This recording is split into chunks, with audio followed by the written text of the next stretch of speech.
वज़ीर-ए-आज़म इमरान खान ने असम्बली में खिताब के दौरान अपोजिशन पर कड़ी तनकीद की। कहा कि अपोजिशन सिर्फ चाहती है कि किसी तरह इमरान खान पर प्रेशर डालकर -1 करा दिया जाए। पहले दिन से लगे हुए हैं कि हुकूमत फेल हो गई। ये नहीं जानते हैं कि अगर -1 हो भी गया तो भी मेरी पार्टी से कोई उन्हें नहीं छोड़ेगा। जिद्दोजहद के बगैर इंसान लीडर नहीं बनता। पहले दिन से लॉकडाउन कर रहे हैं। ये नहीं जानते कि लॉकडाउन के दौरान बस्तियों में बसने वालों का हाल क्या होता है। इनका मसला ये है कि जल्दी से किसी तरह गवर्नमेंट चली जाए।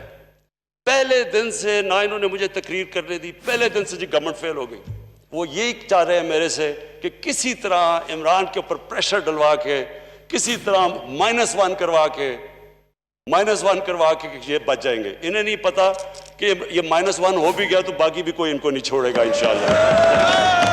मैंने ये नहीं कहा कि हमारी गवर्नमेंट नहीं जाने वाली, या मैंने ये नहीं कहा जिस तरह कभी को कह जी कुर्सी बड़ी मजबूत है।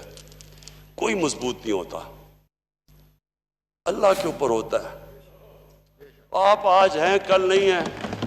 जब आप स्ट्रगल के बगैर एक पार्टी का चेयरमैन आपको बना देते हैं तो आप कहते हैं फिर जब बारिश आता है तो पानी आता है। क्योंकि आप बस यानी आपने कभी स्ट्रगल ही नहीं की। आप लॉकडाउन कह रहे हैं। यही नहीं पता कि बेचारे गरीब बस्तियों में लोग रहते कैसे, क्योंकि आपको पता ही नहीं है। इनको सबको डर लगा हुआ है कि जितनी देर ये गवर्नमेंट रहेगी इनके सारी जो चीजें जो इन्होंने ये जो कर्जा चढ़ाया था 30,000 अरब का, ये इनको पता है कि हमें चीजें मिल रही हैं। इसलिए जल्दी में है किसी तरह गवर्नमेंट चली जाए, किसी तरह इनकी चोरी बच जाए।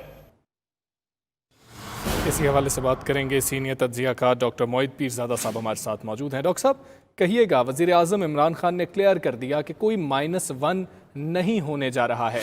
वज़ीर-ए-आज़म ने अपोजिशन को ये जवाब दिया। आप किस तरीके से वज़ीर-ए-आज़म ने जिस तरीके से रिस्पॉन्ड किया है अपोजिशन को देखते हैं, और दूसरा ये भी कहिएगा क्या वो ये दुरुस्त कह रहे हैं कि अगर -1 हो भी गया तो उनकी पार्टी से कोई भी सामने आ गया तो मामलात ऐसे ही रहेंगे? क्या पार्टी मुत्तहिद रह सकती है इमरान खान के बगैर? देखिए, पहला सवाल तो ये है कि अगर किसी ने ये पूरा उनकी तकरीर ना सुनी हो या टुकड़ा और शॉर्ट ना सुना हो तो उसको सिर्फ ये डिस्क्राइब किया रहा है तो उसको ऐसा लगता है जैसे इमरान खान ने ये एडमिट कर लिया है कि कोई वाकई -1 की कोई बड़ी कामयाब किस्म की मूव चल रही है, ये कोई एस्टैब्लिशमेंट की तरफ से प्रेशर है या उनको कोई खतरा महसूस हो रहा है।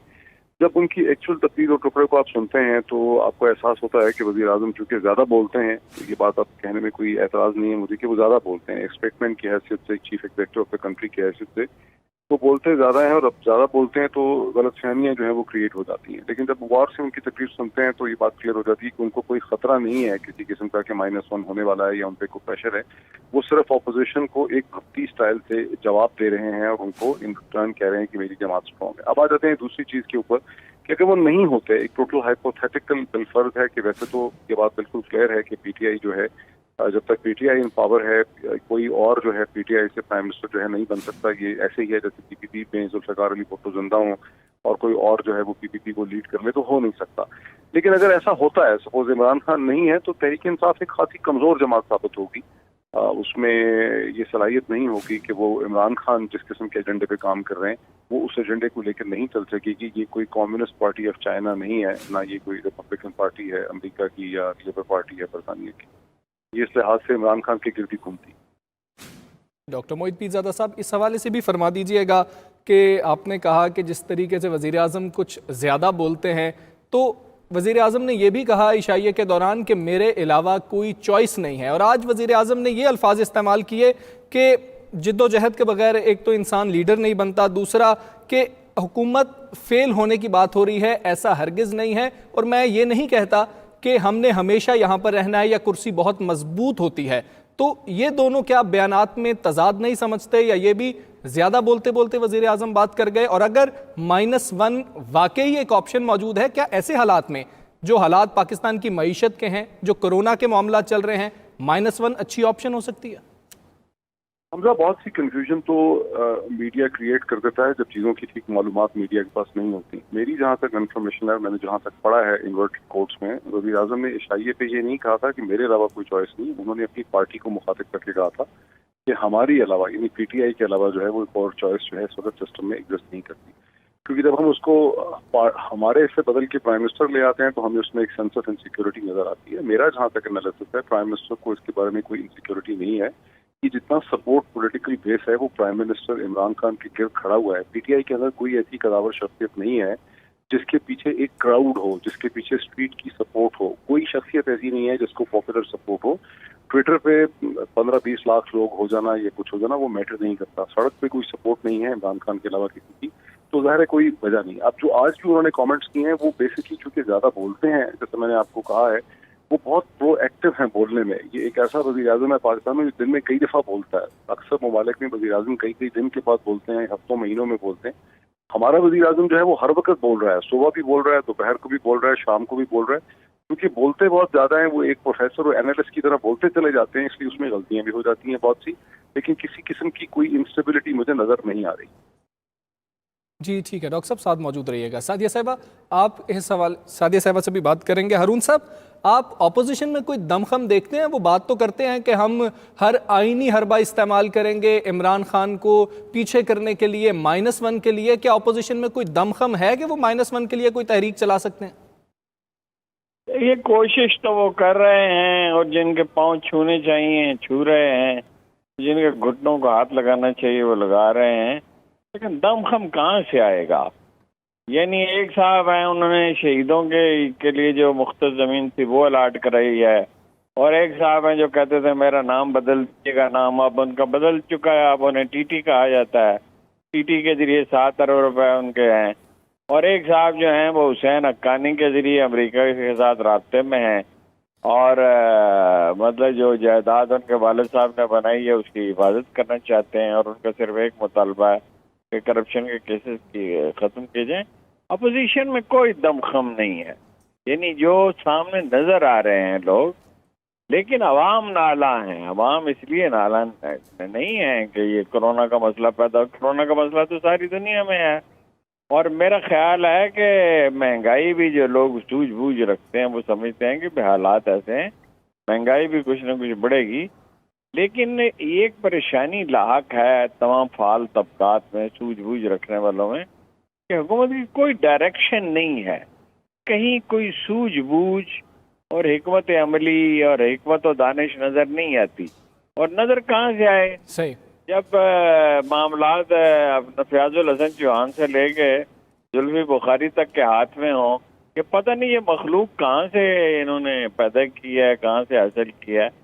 इस तरह के लोग मुल्क नहीं चलाया करते। जी ठीक है, अवाम इस पर नाला है। हारून साहब साथ रहिएगा। आरिफ निज़ामी साहब हमारे साथ मौजूद हैं। निज़ामी साहब, फरमाइएगा इस हवाले से कि क्या वज़ीर आज़म को आप समझते हैं कि ज़रूरत थी इस पूरी बहस को खुद डिस्कस करने की असेंबली के अंदर कि -1 नहीं होने जा रहा, जब गुज़श्ता रोज़ भी इस पर बात हो गई, वज़ीर ख़ारिजा शाह महमूद कुरैशी तफसील से इस पर बात कर चुके थे, या फिर वज़ीर आज़म इनसिक्योर फील कर रहे हैं इसलिए बात करना ज़रूरी समझा? जी, मुझे तो इससे कोई अदम तहफ़्फ़ुज़ का शिकार नज़र आया, क्योंकि आपको याद होगा कि ज़ुल्फ़िकार भुट्टो ने जब उनके खिलाफ पीएनए की मूवमेंट चल रही थी तो उन्होंने कौम से खिताब करते हुए कहा था मेरी कुर्सी बड़ी मजबूत है। उसी का शायद इमरान खान साहब को किसी ने एडवाइस किया होगा कि ये इससे कुछ ऐसी वो आ सकती है तो कब्र की, जो शायद अल्लाह मियाँ को अच्छी नहीं लगती ऐसी बातें, तो उन्होंने मेरा ख्याल है खुदा खौफी में बात कर दी। वैसे तो कोई ऐसा अमूमी तौर पर तो कोई ऐसी डिबेट नहीं है, -1 की अपोजिशन लगी रहती है। शहबाज शरीफ साहब कह चुके हैं, और नाम भी अक्सर इस मामले में शाह महमूद कुरैशी का आता है जो बड़े पुरजोर अंदाज से की तरदीद कर रहे थे। तो 2 ही वजूहत हो सकती हैं, या तो वही जो मैंने कहा रूहानी, या ये है कि वो जो इस वक्त खिलबली मची हुई है हुक्मरान जमात के इत्तेहाद में, खुद हुक्मरान जमात के लोग नाराज हैं, और अपने शये के मौके पर भी उनको 15 लोगों से उनका तल्लुक पार्टी से उन्हें आराम करने की कोशिश करनी पड़ी। और एक और तब्दीली ये है कि अब खान साहब ने बिल आखिर ये बाद खराबी बस्यार इस नतीजे पर पहुंचे कि उनको कौमी असम्बली में खुद आना चाहिए। जी ठीक है, निज़ामी साहब, आप समझते हैं कि जिस तरह वज़ीर आज़म ने ये भी कहा कि मैं ना भी हुआ, मेरी पार्टी से कोई भी शख्स हुआ तो भी नजरिए पे कायम रहेगा। क्या पार्टी कायम रहेगी अगर वजीर आजम ही ना रहे, इमरान खान ही ना रहे? ये एक अलग बहस है कि ये पार्टी तो इमरान खान के इर्द गिर्द है और उसके साथ साथ कुछ मौका पर इस पार्टी में खासी तादाद में, तो वो तो देखेंगे कि पानी का बहाव किस तरफ है, उसके मुताबिक होगा। इसमें कोई आइडियोलॉजी का कोई ऐसा अमल दखल नहीं है। और खुद इमरान खान साहब का जो नैरेटिव है वो करप्शन के कहते तो हैं, लेकिन असल मकसद तो उनका ये है कि किसी तरीके से करप्शन के नाम पे पीपीपी और पीएमएल दोनों को एलिमिनेट कर दिया जाए और फिर उसके बाद वही मैदान में रह जाए। तो इसी एजेंडे पे वो आगे चल रहे हैं।